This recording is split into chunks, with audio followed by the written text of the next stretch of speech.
à toutes et à tous et bienvenue sur le plateau de Club Racing. Pas de match pour le Racing cette semaine. Le Racing devait jouer à Vannes, mais trop d'eau sur la Bretagne. Match remis. Fernand Weber, bonjour. Bonjour Mathieu, bonjour tout le monde. Vous nous aviez prévu une petite chronique, vous aviez tout potassé sur cette équipe de Vannes. Et ben c'est raté, vous pouvez tout mettre à la poubelle. Ce report est-il un scandale, Fernand? En réserve, on va dire, on va mettre ça en réserve. Non, pourquoi? C'est pas un scandale, attendez. C'est pour vous, c'est pour vous. Pour moi, c'est scandale. D'ailleurs, je m'en vais.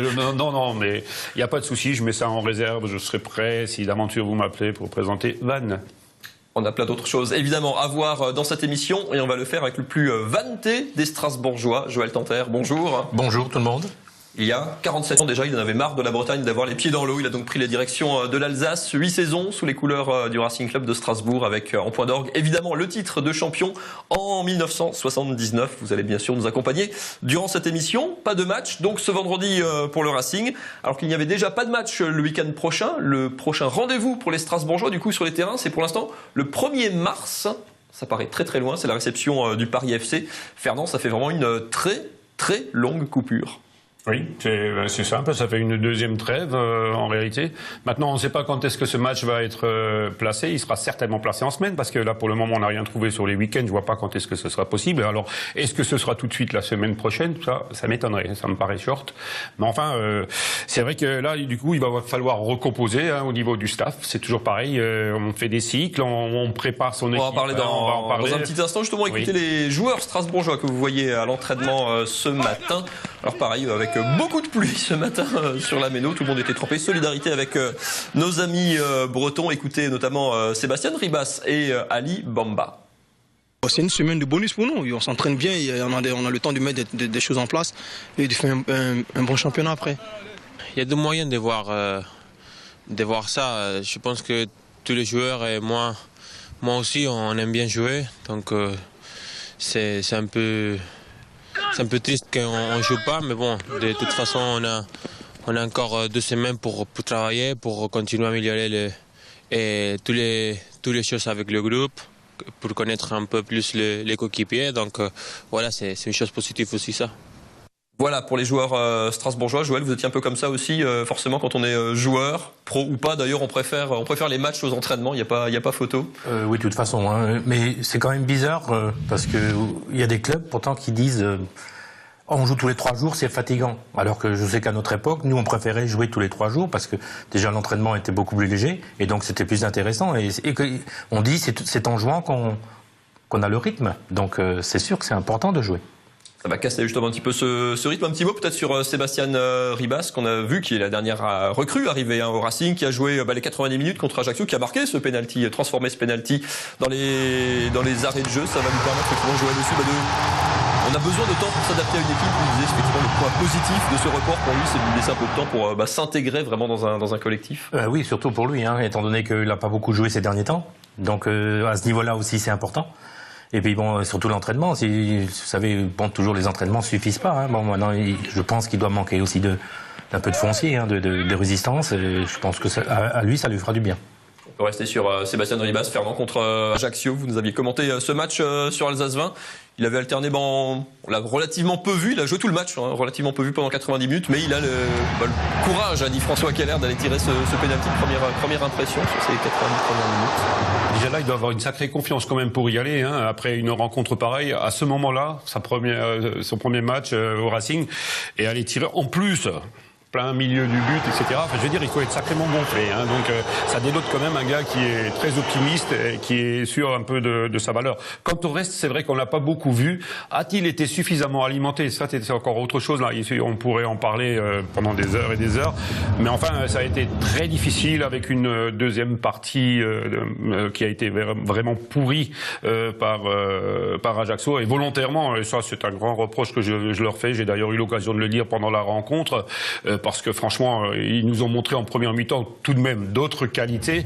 Ils ont plutôt justifié leur 3e place au championnat, mais alors là, franchement, pour ce que j'ai vu, c'est la négation du football en deuxième mi-temps. Et dit, ça vous restait sur le cœur. Oui, je suis entièrement d'accord avec Fernand là-dessus, parce que en deuxième mi-temps, en plus, il y avait l'entraîneur qui les poussait même. Exact. Et je ne sais pas. Et ce qui m'a frappé aussi, c'est que l'arbitre est rentré dans leur jeu, quoi. Oui. C'était affreux, quoi. Ouais, c'est pas un grand souvenir pour les... plus de 10 000 spectateurs qui étaient à la Méno.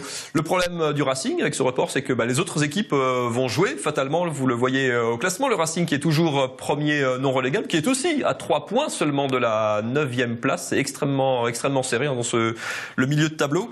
Le Racing premier non relégable, donc devant Luçon, qui reçoit Uzès, un autre mal classé. Le danger, Fernand, c'est de se retrouver avec plus que 2 points d'avance sans avoir joué, mais du coup avec un classement où on a des points, mais où on peut pas vraiment compter dessus. C'est toujours un peu une vision un peu tronquée aussi du championnat quand on commence à avoir des matchs en retard. C'est ça, il y a 2 paramètres d'ailleurs déjà actuels avant la journée qui va venir, c'est qu'il y a déjà 6 équipes qui ont un match en moins avant qu'on ne joue là maintenant.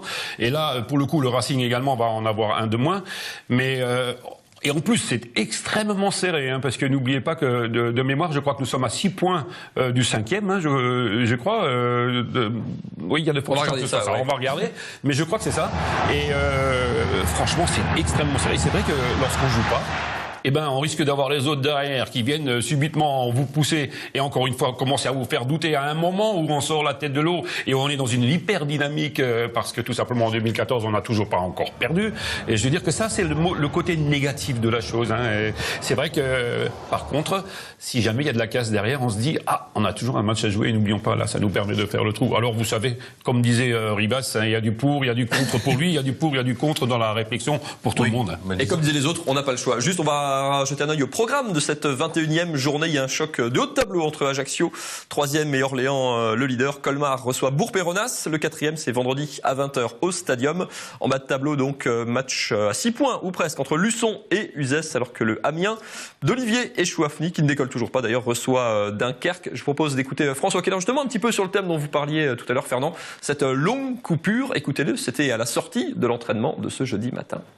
C'est pas l'idéal parce qu'en fait, on pourra dire qu'on recommencera un 3e cycle dans 3 semaines et d'ici là, il faut arriver à occuper les gars. Alors, j'aurais préféré jouer ce week-end, que le match soit pas remis à Vannes, mais en même temps, j'avais l'appréhension d'y aller et qu'au dernier moment, l'arbitre ne nous fasse pas jouer. Donc voilà, on est obligé de faire avec, mais il va falloir occuper les gars, bien travailler, de manière à recommencer pratiquement le 3e cycle dans 3 semaines de la meilleure des manières. Ouais, François Keller, vraiment embêté par cette situation. Il a peur aussi, forcément, comme un peu tout le monde, comme les joueurs aussi d'ailleurs, qui savaient pas trop sur quel pied danser, que ça casse un peu la bonne dynamique. Le Racing, Fernand, vous le disiez, est invaincu en 2014, 5 matchs sans défaite. Quand on est sur une bonne série, on a encore plus envie de jouer pour la poursuivre, tout simplement.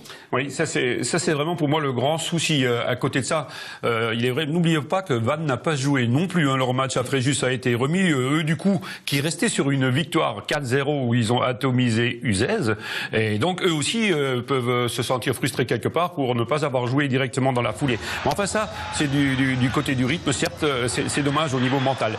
À côté de ça, c'est vrai que le staff est probablement obligé de revoir un peu sa copie par rapport aux différents cycles de préparation. Il y a également Nicolas Mayer qui est venu là un tout petit peu pour parfaire le côté préparation physique. Alors lui aussi, probablement, il va falloir qu'il bouge. Mais enfin, on demande toute la saison aux joueurs, quelque part, de s'adapter au terrain, de s'adapter à l'adversaire, au ballon, à l'arbitre, à tout le monde un tout petit peu. On est exigeant avec les joueurs. Maintenant, c'est au staff de s'adapter par rapport à ce genre de situation. Et moi, j'ai aucun doute, ils vont corriger le tir, ils vont se mettre en réflexion, ils vont en parler, et puis ils vont trouver la solution. Joël, c'est plus un problème d'entraîneur effectivement que de joueurs en fait ces coupures. Oui, parce que comme il y a eu cette première coupure, ils ont un peu recommencé une période, comme l'a dit Fernand, une période physique. Et puis vous faites 4 matchs et vous vous arrêtez de nouveau. Donc comme il dit, il faut revoir la copie. Et puis peut-être il faut aussi adapter certains joueurs à différents entraînements. Vous savez, c'est pas toujours. On peut pas toujours faire le même entraînement pour tout le monde. Voilà pour ce déplacement du Racing à Vannes, donc qui est remis à une date inconnue. Pour l'instant, ça sera en semaine, c'est la seule certitude. Il y a juste pour revenir sur Ajaccio, et ce pénalty à la dernière minute avant de terminer. Le Racing a pris pas mal de points dans les dernières minutes. Égalisation contre l'Uznac à la Méno, victoire dans le temps additionnel contre Orléans, égalisation dans le temps additionnel contre cette équipe d'Ajaccio. C'est pour vous coïncidence, c'est anecdotique ou au contraire ça révèle quelque chose dans une équipe? Enfin, en tous les cas, il y a 2 choses qui étaient sûres. C'est que du côté d'Ajaccio, le dernier quart d'heure était celui où il marquait le plus. du côté du Racing, c'est également le dernier quart d'heure où il marquait le plus. Le Racing a marqué 8 de ses 19 buts dans le dernier quart d'heure. C'est quasiment la moitié des buts dans un sixième du match. C'est ça, vous me sortez le mot de la bouche. Mais par contre, là, pour le coup, Ajaccio, lorsqu'ils avaient ouvert, ils n'étaient jamais ouvert la marque, n'ont jamais été rejoints. Et là, ils ont été rejoints. Ce qui prouve quand même que mentalement, psychologiquement et physiquement, on est là.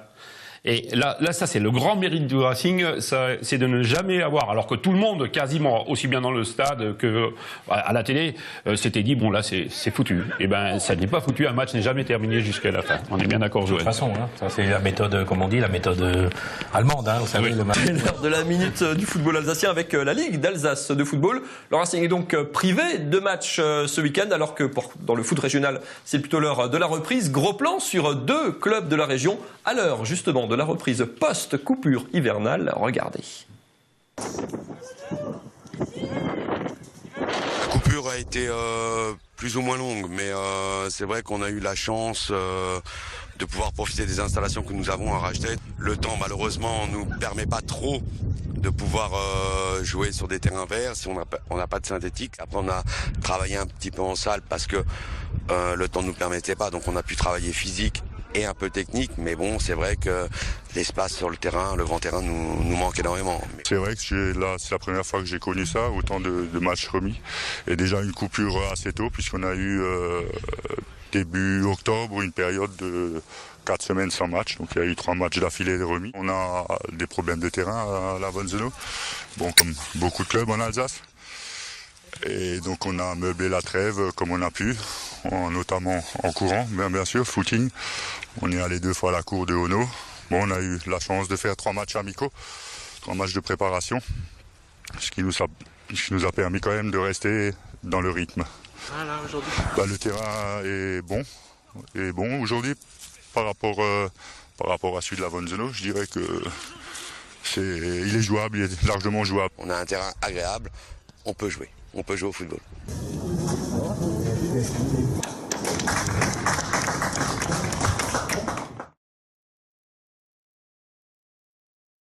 Vous voulez aller à la Coupe du Monde au Brésil au mois de juin prochain? Eh bien, c'est possible. Enfin, peut-être. Vous pouvez en tout cas tenter votre chance avec la Ligue d'Alsace de football qui enverra un heureux gagnant du côté de Rio de Janeiro l'été prochain. Pour ça, vous jouez par SMS, vous envoyez vos coordonnées avec le code LAFA, L-A-F-A, au 7 32 32 et vous participerez au tirage au sort pour peut-être gagner votre voyage pour le Brésil. En attendant le Brésil, Fernand, pour l'instant, le prochain rendez-vous, c'est Paris FC Lameno au mois de mars. On se retrouve quand même évidemment la semaine prochaine. François Keller, l'entraîneur du Racing, sera sur ce plateau pour faire le point avec nous. Merci beaucoup, messieurs. Excellent week-end à toutes et à tous. Salut.